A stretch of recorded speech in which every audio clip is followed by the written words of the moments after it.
Okay, so we have a customer came in with a complaint that the vehicle was misfiring, and he didn't know what's going on because he put new plugs, he put new wires and stuff in it, and I'm going through everything, and what I found was it keeps coming back with a code P0352, and if you look right here, it says ignition coil B primary circuit malfunction, open ignition coil primary circuit, short to ground in ignition coil primary circuit, or open ignition coil power circuit, the ECU, so the engine computer.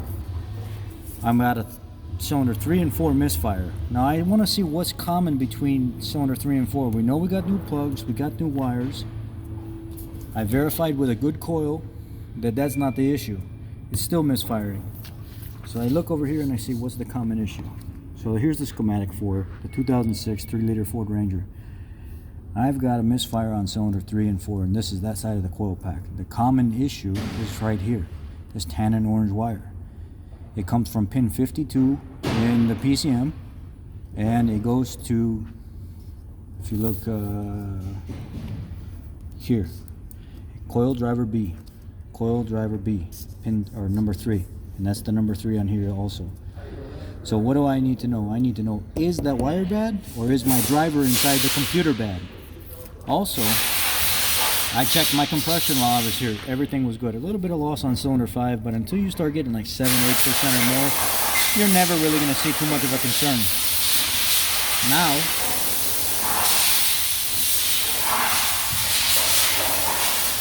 Now what I did was I look in my PCM connector to figure out which pin is my tan and orange wire on. So I know that cylinder 2 and 6 are pin 78.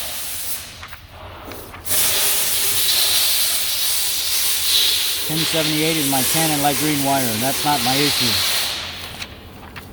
I also know cylinder 1 and 5 are on pin 26. Pin 26 is the ignition coil right here. That's not my issue. So I can cross that out.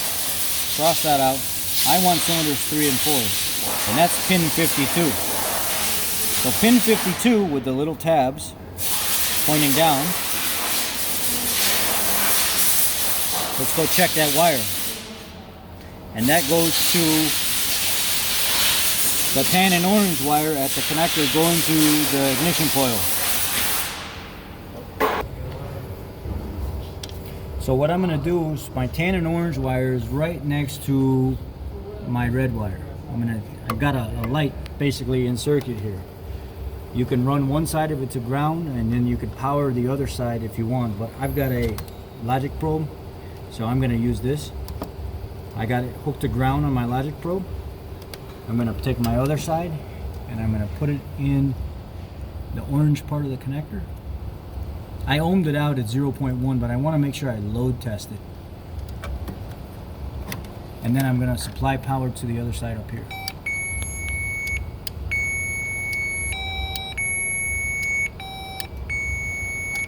So it's telling me I got a good circuit.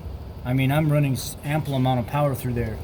So it's not my coil, it's not my plugs, it's not my wires, it's not the wires that go to the PCM. The actual driver in the PCM is bad in this truck. After you come off idle, you rack the throttle and then you let it go. After a real hard load, the driver inside the PCM can't support supplying voltage to the ignition coil anymore. So I actually need to tell the customer he needs a new PCM and I need to program it. That's the diagnostics for this. There are some other issues that you can run into, like back here in the very, very back, there's a cam. You take the two 5.5 millimeter screws out of there, you can clean it out, drop a little oil around it, and it will lubricate the shaft, and it will help reduce the noise that the sensor's picking up. But most of the time when it comes down to it, it's the coil, plugs or wires, the wire that supplies the power, or the PCM. So that's what we're working with. Right now we need to put a PCM in this truck. Thanks guys.